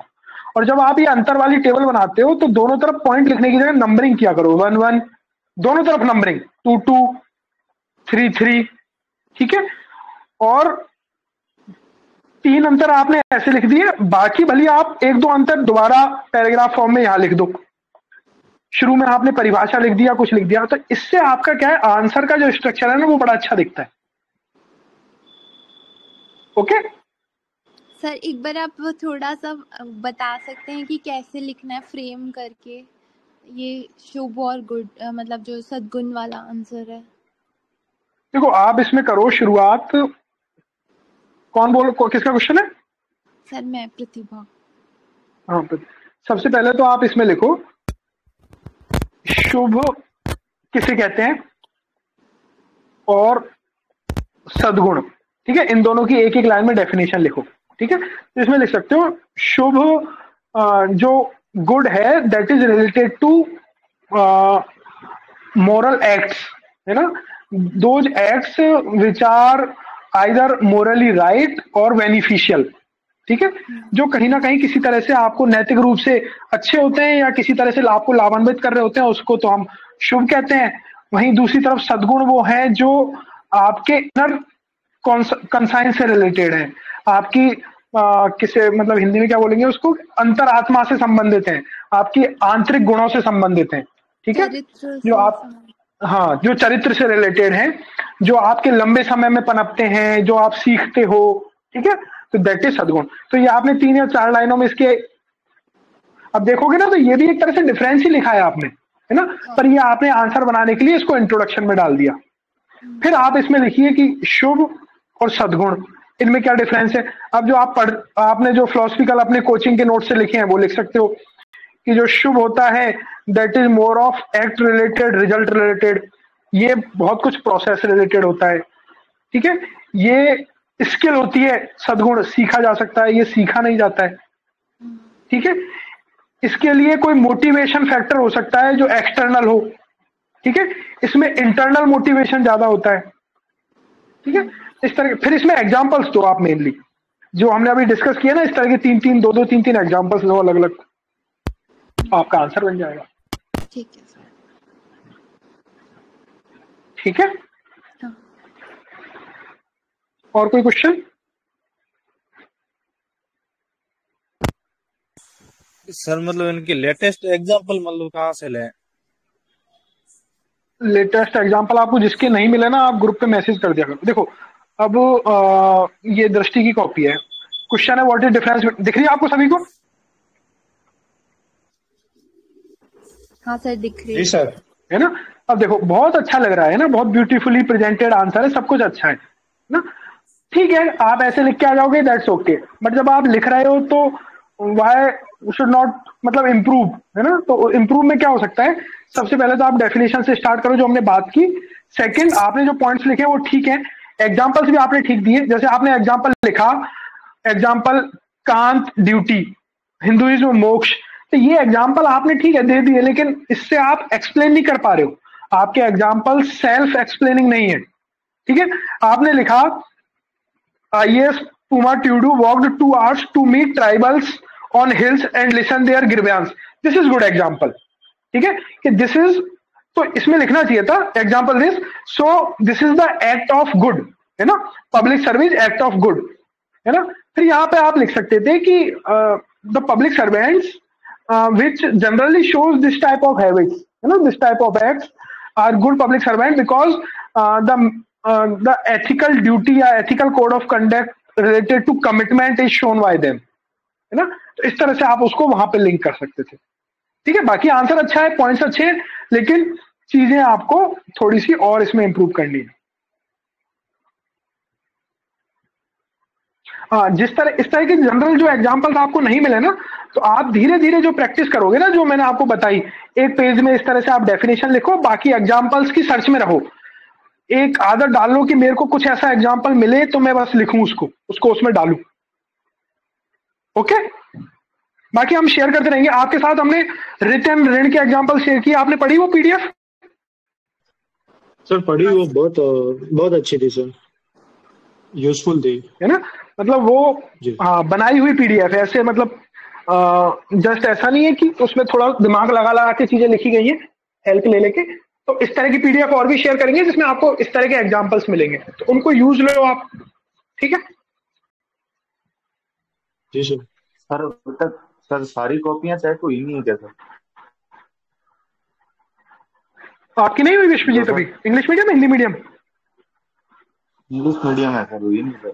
विश्व हाँ नहीं हो गई है, मतलब रिसेंट नहीं हुई है, तो हो जाएंगी आपके पास ना। हाँ रिवर्ट नहीं आया, आ जाएगा अभी थोड़ा। कॉपीज में व्हाट वी डू कि जैसे आपका जो सबमिशन टाइम होता है, जैसे मंडे की दैनिक अभ्यास शीट है, उसका सबमिशन टाइम होता है ट्यूसडे तक, ठीक है? तो we start evaluating from Wednesday. हाँ जैसे ट्यूसडे रात को 10 बजे तक होता है, तो मोस्टली रात को ही लिखते हैं मतलब, तो हम फिर उसको वेडनेसडे को इवेल्युएट करने की कोशिश करते हैं। तो आइदर वेडनेसडे और थर्सडे, तो जहां आपका क्लोजर टाइम होता है उसके नेक्स्ट 2 डेज में आपको मिल जाती है, ठीक है? कभी कोई 1-2 ऊपर नीचे हो जाए तो वो कोई चलता रहेगा, ठीक है? वो मिल जाएंगे। और कोई डाउट्स आपके? तो देखो एथिक्स में आप इस तरह से पढ़ाई करना। एक सेकंड, एथिक्स में आप पॉलिटी हमने डिस्कस किया, एथिक्स में आप जो भी अपने नोट्स पढ़ रहे हो वो नोट्स आपके बहुत ज्यादा फिलोसफिकल नोट्स हैं, बहुत सारी इधर उधर की चीजें दे रखी हैं, वो यूजफुल नहीं होंगी अनटिल अनलेस आप एप्लीकेशन वाले पार्ट पे नहीं जाते हो, ठीक है? ये कांट की डियोलॉन्टोलॉजी और ये सब duty based approach, justice approach और ये सब आपको कहीं ना कहीं एप्लीकेशन वाले पार्ट पे लेके आनी पड़ेंगी टू राइट प्रॉपर आंसर्स। नहीं तो आप देखना मतलब इतने एग्जाम से पहले आप कुछ भी याद नहीं कर रख पाओगे एथिक्स में, फिर वही जनरल चीजें लिख के आओगे कि ऐसा हो गया वैसा हो गया, ठीक है? उसमें आपका मजा नहीं आएगा आपको। बताएं सर मुझे पूछना था कि जैसे अभी हमें बहुत सारे नोट्स आपने शेयर किए हैं, उनमें से कौन से ज्यादा प्रेफर करने चाहिए और अभी खुद से बनाने चाहिए क्या एग्जाम्पल वगैरह सब कुछ डाल के मतलब मेंस तक के लिए? हाँ ये बिल्कुल देखो, हाँ सुनो, जैसे हमने 2 चीजें डिस्कस की हैं। एक तो पॉलिटी में डिस्कस किया है कि आप हर चैप्टर की कीवर्ड्स और फ्रेमिंग का काम करते चलो, ठीक है?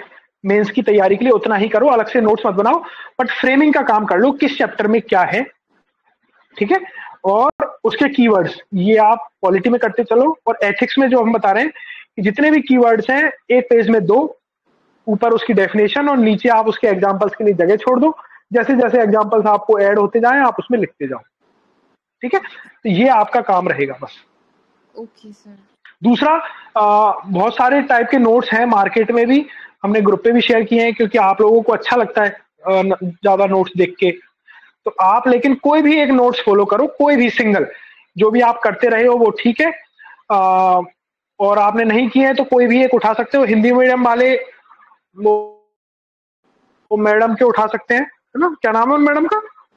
पुष्पा सारस्वत, जिनके नोट्स हैं। हाँ पुष्पा मैडम के नोट्स ठीक लगे वो उठा सकते हो। हाँ उनके भी ठीक है, उनके भी ठीक है। उनके एक अपडेटेड नोट्स और आप में से किसी ने शेयर किए थे, वो ग्रुप पे शेयर करवा दिए थे हमने, तो उनके भी ले सकते हो आप। किसी भी के एक के ले लो। देखो सब में फिलोसफिकल बातें लिखी हुई हैं सेम सी, ठीक है?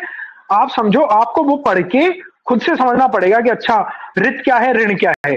अब जैसे मैं बोलूं रित क्या है, बताओ कोई बताएगा रित क्या चीज है? ऐसे जनरल सेंस में रित क्या है?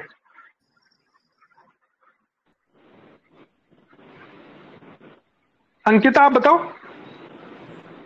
ऑर्डर सर नैतिक करते हो कि एक लगातार चलने वाली प्रोसेस है? जनरल बताओ ना, लेहमैन में। ऐसे तो लिखने वाली शब्दों में बता रहे हो आप, तो ऐसे समझाने वाले शब्दों में बताओ। ऑर्डर। क्या ऑर्डर? नॉर्मल ऑर्डर से। रीति सर अपने प्रकार से रीति होगी, मतलब कस्टम्स जो ट्रेडिशंस। नहीं नॉट रियली, जरूरी नहीं कस्टम्स हो गए, और थोड़ा स्पेसिफिक मतलब होगा। जो भी हो रहा है नहीं। होता है वो किसी रीजन से होता है। इस तरह से है कि जैसे खाना, भूख लगती है तो खाना होता है, प्यास के लिए पानी, सूरज उगता है सुबह, मतलब हर चीज का एक रीजन सर जी, होता है, मतलब एक व्यवस्था बनी होती है। रित का मतलब व्यवस्था। ठीक है, अब इसको थोड़ा सा और आगे लेके जाओ। ये तो समझ गए रित का मतलब व्यवस्था है ना। व्यवस्था को आप लिंक कर लो कि जिसके लिए शब्द बनाए कि कॉस्मिक व्यवस्था, कि कहाँ सूरज, कहाँ चांद, कहाँ पृथ्वी, कहाँ तारे, है ना। पर ये हमारे काम से रिलेटेड नहीं है। हमारे काम से रिलेटेड रित क्या है? हमारे एग्जाम से रिलेटेड, पब्लिक सर्विस से रिलेटेड में रित क्या है? पहले से मतलब यूं चली आ रही है कि अधिकारियों को एक जनहित की भावना के अनुसार काम करना चाहिए, व्यवस्था बन रखी है। सर कोई और बताएगा? Major of this is not measurement नहीं है sir. Following constitution rules code of conduct. Shiv आप बताओ।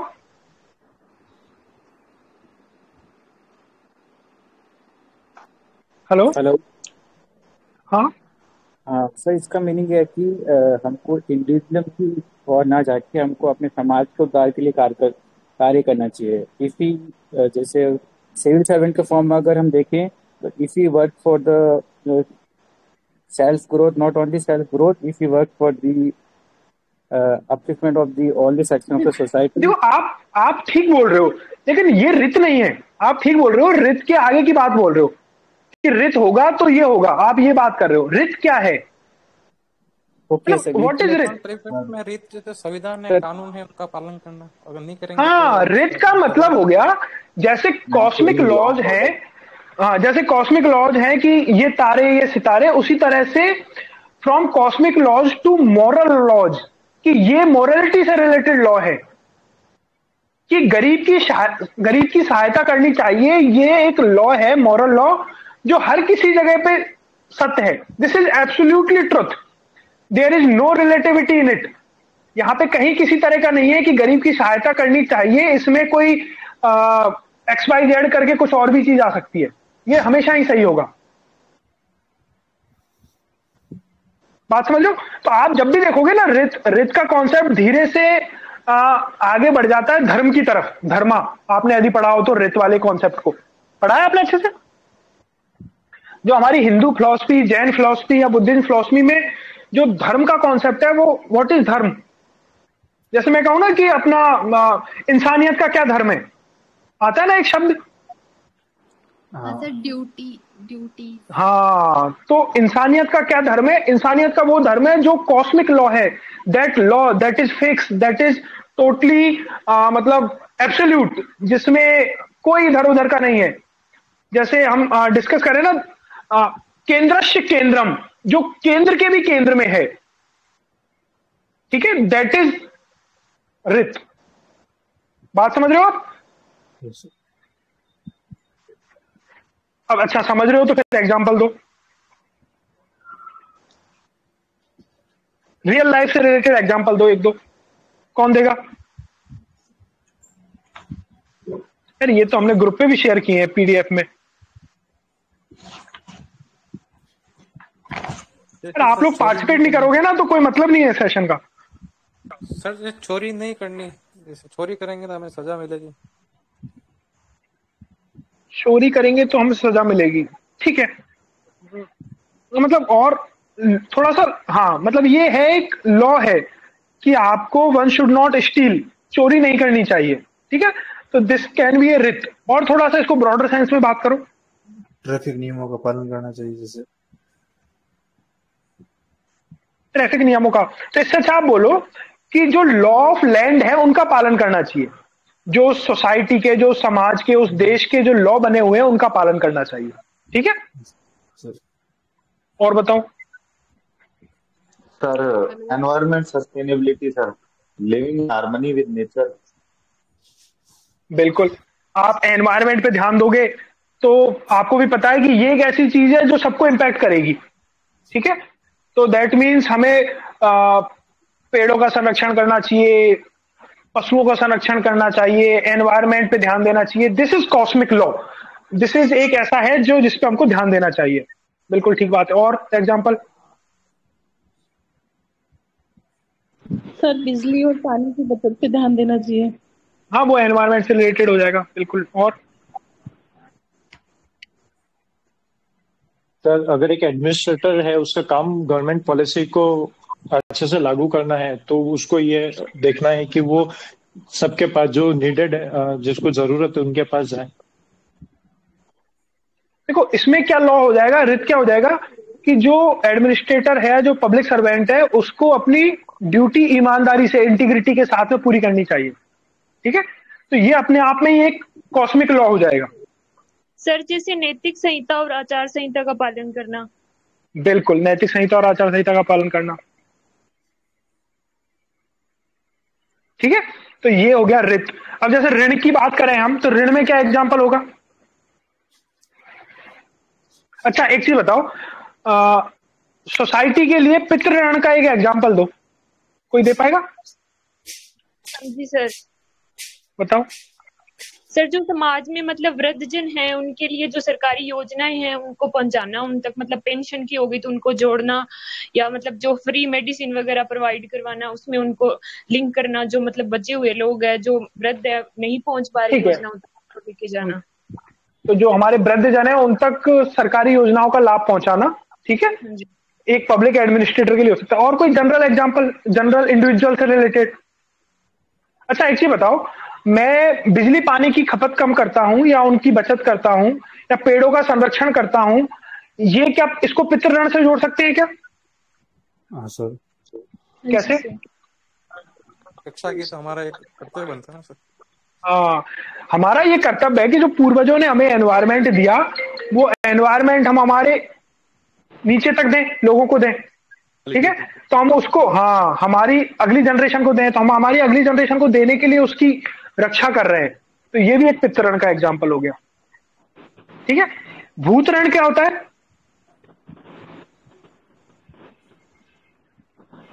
हेलो, भूत ऋण क्या होता है? एनीवन? सब भूत मतलब जो भी सारी चीज बनी हुई पंच तत्वों से बनी हुई है, तो पंच तत्वों में जैसे अपने जो फ्लोरा एंड फौना है, एनिमल्स है, एनवायरनमेंट है। बिल्कुल बिल्कुल बिल्कुल। आप लोगों ने आई थिंक वो जो पीडीएफ शेयर की थी वो पढ़ी नहीं, किसी ने नहीं पढ़ी वो रित ऋण वाली पीडीएफ?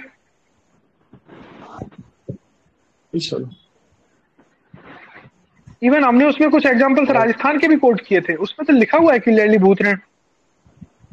भूत ऋण मतलब एनवायरमेंट से रिलेटेड, पंच तत्व से रिलेटेड जो चीजें है ना, विष्णुई समाज का उसमें एग्जांपल है। हाँ हाँ, विष्णुई समाज, बिल्कुल बिल्कुल। ठीक है, मनुष्य ऋण क्या होता है, भूत ऋण क्या होता है, तो ये एग्जांपल्स थोड़े पढ़ो। ये जो चीजें है ना, दीज आर डिफरेंट, जो आपको बाकी और स्टूडेंट से अलग लिखने में हेल्प करेंगी, है ना। ये तो बाकी तो सब लोग वही चीजें लिख रहे हैं जो स्प्रिंग बोर्ड और सम्यक में लिखा हुआ है। हाँ महेंद्र, कुछ बोल रहे हो आप?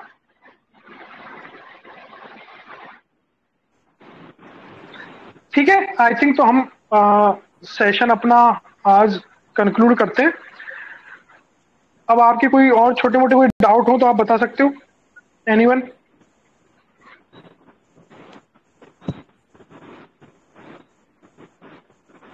अच्छा, जो नए कैंडिडेट्स जुड़े हैं उनके मन में कोई डाउट हो रिगार्डिंग एनीथिंग तो वो भी पूछ सकते हैं। मैंने अभी सर गांधीयन स्टार्ट करना शुरू। क्या बोल रहे हो? क्या चेतन? अच्छा, लिखना शुरू नहीं किया अभी आपने? किया था सितंबर पहले, तो सर आज से मैं स्टार्ट करूंगा, मंडे से। बिल्कुल बिल्कुल, है ना, आप शुरू करो। अभी भी जस्ट स्टार्ट हुआ है, ब्रेक डे भी है, और बहुत धीरे धीरे शुरू किया है अभी, तो यू हैव सफिशिएंट टाइम, तो आप कर सकते हो। ठीक है सर। जैसे मनीष, चेतन, विश्व। Hello sir. हाँ, इस पे हम एक सेशन रखेंगे। आज ही प्लान था गांधीयन एथिक्स को डिस्कस करने का, बट वी गॉट लेट। इससे रिलेटेड कोई पर्टिकुलर डाउट है गांधीयन एथिक्स का? हाँ सर, मैं ऐसे पूछना चाह रहा था सर, उसको एक्सटेंसिवली कवर करना चाहिए ना सर, क्योंकि उससे हर साल क्वेश्चन आ रहा है सर। बिल्कुल, देखो गांधीयन एथिक्स एक ऐसी चीज है जो सिर्फ एथिक्स में काम नहीं आती है, आपको हर जगह काम आती है। गांधी जी एक ऐसी पर्सनैलिटी है जिनके कंधे पे रख के आप कुछ भी लिख सकते हो। गांधी जी ने हर चीज पे कुछ ना कुछ बोला है, स्टार्टिंग फ्रॉम वुमेन से लेके एनवायरमेंट, चाइल्डहुड, लेबर, पॉलिटिक्स, धर्म, गॉड, सत्य, अहिंसा, सब पे कुछ बोला है। ठीक है, तो गांधी जी को थोड़ा सा आप पढ़ो। एक्सटेंसिवली पढ़ने का मतलब नहीं, थोड़ा थोड़ा सब जगह से टच करने की कोशिश करो। ओके, ये जो अतुल गर्ग बुक बताइए ना आपको एथिक्स की इंग्लिश मीडियम में, तो इवन हिंदी मीडियम वाले भी अतुल गर्ग से गांधी जी को पढ़ के देखो, उसमें बहुत अच्छे से दे रखा है, इवन एग्जांपल्स भी दे रखे हैं उन्होंने। गांधी जी के ऊपर अराउंड 19 से 20 पॉइंट्स दे रखे हैं, ठीक है, थोड़े थोड़े थोड़े, मतलब 3 या 4 पेजेस की बात है, उनका आप प्रिंट आउट ले लो और बहुत अच्छे से उन्होंने दिया हुआ है उसको, तो उसको कवर करो एक बार, ठीक है। और सर मान लो जैसे अभी कोई नोट्स पढ़ रहे हैं, जैसे मान लो कोई सोर्स से पढ़ रहे हैं और कोई क्वेश्चन मान लो उसमें से है ही नहीं, बाहर से आ रहा है, तो उसको कैसे टच करें? देखो मनीष, ये तो होगा ही कि क्वेश्चन जिसमें से पढ़ रहे हो ना उसमें से तो आता भी नहीं है, और उस तरह से सिलेक्शन भी नहीं होता कि मेरे उसी नोट्स में से क्वेश्चन आ जाए, है ना। तो उसी के लिए हम डिस्कस कर रहे हैं कि आप नोट्स पढ़ो, नोट्स पढ़ने के बाद में ब्रेन स्टॉर्मिंग करो कि यार जो चीजें हैं उनको मैं इसी चीज से कैसे लिख सकता हूँ, ठीक है। तो नोट्स पढ़ने के बाद में सोचा करो थोड़ा सा कि अच्छा ये चीज आएगी तो मैं इसको इस तरह से लिखूंगा, इसमें से ये चीज ऐड कर लूंगा, एग्जाम्पल्स पे ध्यान दो, है ना। हम सिर्फ नोट्स को खोलते हैं, उसको पढ़ लेते हैं पेज एक्स से लेके पूरा लास्ट तक, तो उससे सॉल्यूशन नहीं निकलेगा कुछ भी, ठीक है। अच्छा, आप यदि पहली बार पढ़ रहे हो कि पहले भी पढ़ चुके हो नोट्स को? सर पढ़ तो रखा है, लेकिन वो फिर वो एक माइंड में जब सोचनी है फिर जो याद आ रहा है वही लिख लेते हैं, अपने को जो नोट्स में से क्या पढ़ा वो वही।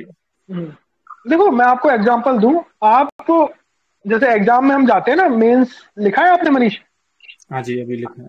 हाँ अभी लिखा है ना। तो जैसे एग्जाम में जाते हैं और कोई क्वेश्चन अपना ऐसा आ जाता है जो हमने नहीं पढ़ा होता, ठीक है, और हमारे पास टाइम है ना, तो हम उसको बहुत अच्छे से लिख के आते हैं, क्योंकि हम सोचते हैं, क्योंकि सब कुछ तो पढ़ा है, उसको कनेक्ट करके लिख के आने की कोशिश करते हैं।